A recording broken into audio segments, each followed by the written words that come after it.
Hello and welcome to Unreality Matrix. I'm Mick. And I'm Dog. Thank you for joining in on today's discussion. We're happy you're here with us. Don't forget to subscribe to our podcast on your favorite platform to stay up to date. Now let's dive into today's discussion. Have you ever thought about the magic hidden in your console or gaming PC? The magic? You mean the one that keeps us up all night saying just one more level? Exactly. But it turns out there's more to that magic. Today, we're diving into the transformative power of video games in education and mental health. A fascinating read from our friends over at the Host website. I see where this is going. The whole games are good for you argument, right? Well, not just good for you, but potentially transformative. For starters, games are making strides in enhancing spatial skills. This is a big deal for success in STEM fields. Interesting. But every silver lining has a cloud. How do we ensure these cognitive benefits don't come at the expense of, say, addiction or social isolation? A valid concern, but the article talks about the incremental learning and problem-solving abilities games can foster. It's all about the balance and making informed choices about the games we play. Okay, granted. But moving over to motivation and engagement strategies, how does playing games translate to motivational styles in the real world? You see, game designers are incredibly skilled at creating environments that encourage players to persevere through challenges. This can teach valuable lessons about goal setting and effortful engagement. I suppose there's a point there, though I worry about replacing real-life experiences with virtual ones. Understandably so. Yet, consider the emotional regulation and resilience training games can offer. They provide a safe arena for managing emotions and practicing coping strategies. Safe arena or an escape?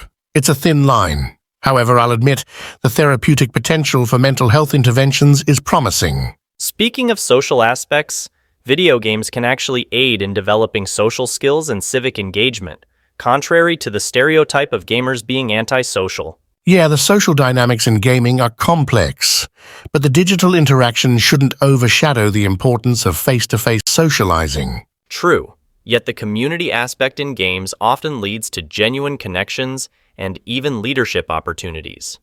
It's a modern frontier for social and civic participation. Leadership in a digital realm is something, I guess. Now, what about these serious games for health and learning? Sounds like chocolate-covered broccoli might not be so bad after all. Exactly. Games like Remission are revolutionizing health-related behaviors and adherence to treatments. The key is designing these games to be both educational and genuinely fun. I'm all for fun learning, but the challenge remains in keeping these games engaging without losing their educational value. Challenges aside, the future of gaming in education and mental health interventions is bright.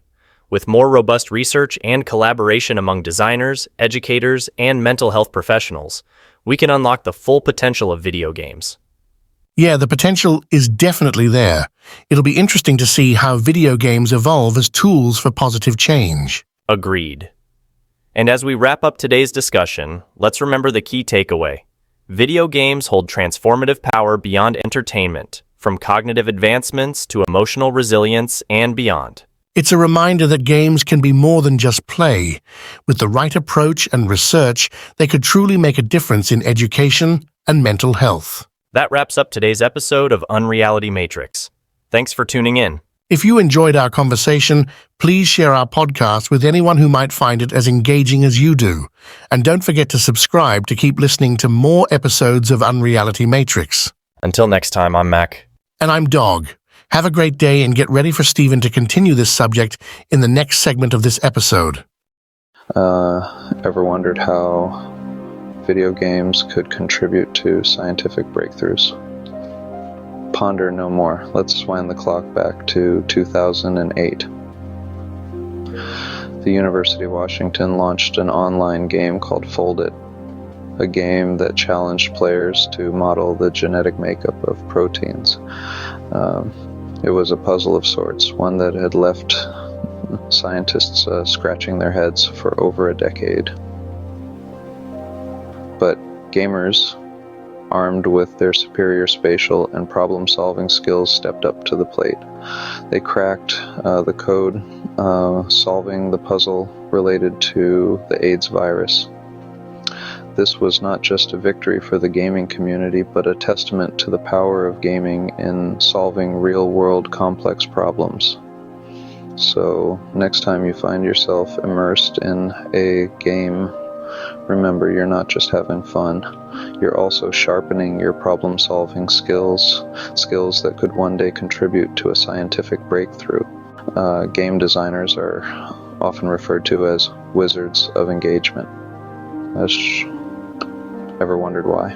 Well, it's because they craft immersive worlds that not only captivate us, but also spur on persistence and effortful engagement. These elements are crucial in the journey towards success and achievement. You see, game designers are master manipulators of motivation. They weave intricate narratives, devise challenging puzzles, and construct breathtaking landscapes that keep us hooked. They kindle our curiosity, fuel our determination, and most importantly, they teach us that failure isn't the end of the game, but an opportunity to learn and improve. Now let's talk about the incremental theory of intelligence.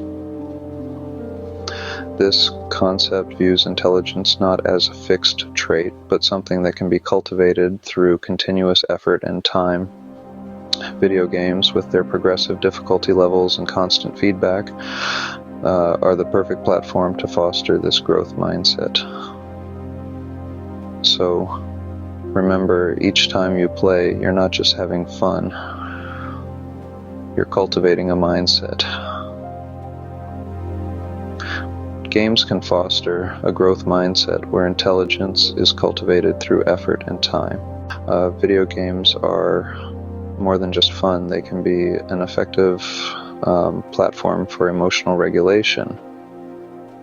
Just as a well-written novel or a heart-tugging movie can stir up a whirlwind of emotions, video games too, with their immersive experiences, can elicit a spectrum of feelings. From the thrill of a victory to the frustration of a challenging puzzle, games can make us feel intensely. But here's where the magic happens. As players, we don't just experience these emotions, we learn to manage them. We practice patience in the face of adversity, resilience in the face of defeat, and humility in the face of success. These new regulatory skills are honed with each gaming session, gradually becoming second nature.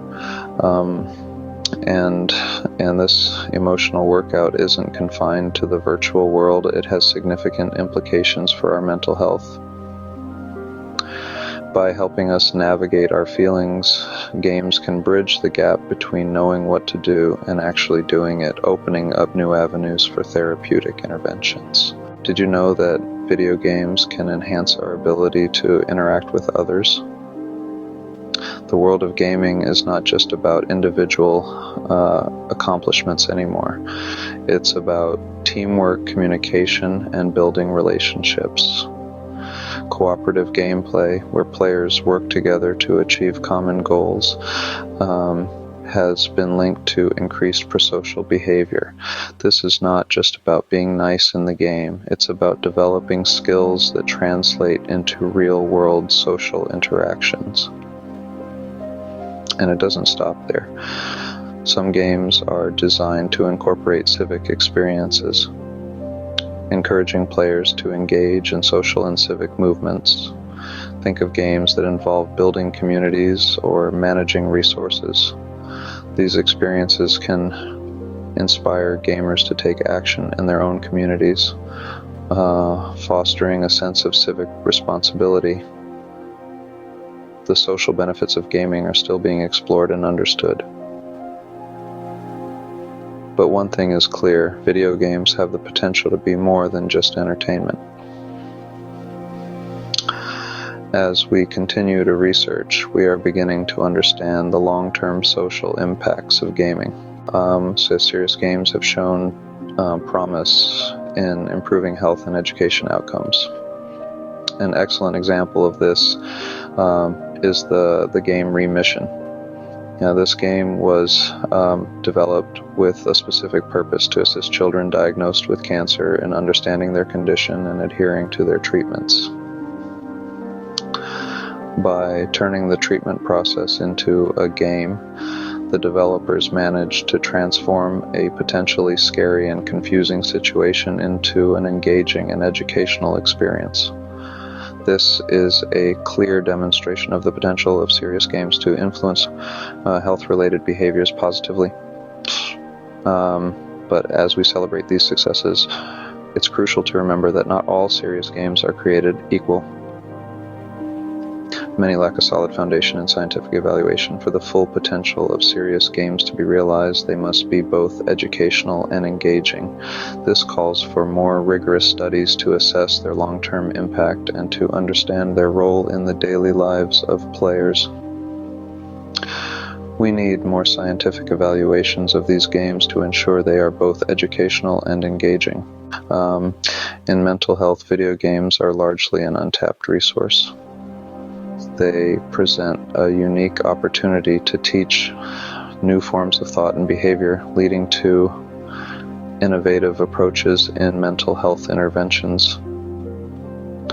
Imagine a world where games are not just for entertainment, but also tools for mental health enhancement.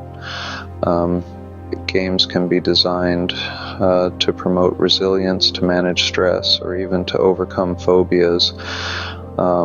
Think about a role-playing game where players can explore different perspectives, learn empathy, and develop problem-solving skills. Or a puzzle game which can be used to cultivate mindfulness and focus.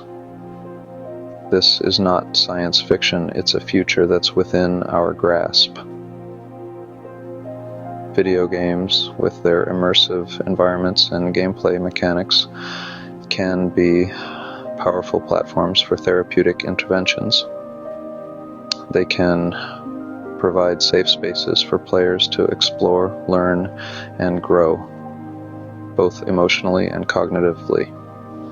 By merging the engaging elements of gaming with therapeutic principles, we can create new pathways to well-being. Video games are more than just play. They're a vibrant tapestry of experiences, weaving together narratives that challenge our minds, tug at our emotions, and connect us to one another. Far from being mere distractions, they're tools that can enhance our cognitive abilities, turning us into problem solvers and strategic thinkers. They're a means of motivation, pushing us to persist through challenges and cultivate our intelligence over time. Moreover, video games can act as emotional regulators, offering immersive platforms for us to practice and master new emotional skills. They can help us navigate the complex waters of our feelings, fostering mental resilience in the realm of social interaction. They can encourage prosocial behavior and civic engagement, strengthening our social skills and connections. Yet, there's still so much to explore. We must deepen our understanding, conduct more research, and harness the full potential of gaming for educational and mental health advancements. Thank you for joining me on the Unreality Matrix. If you found this presentation insightful, please like, share, and subscribe for more content. Together we can continue to unlock the potential of video games.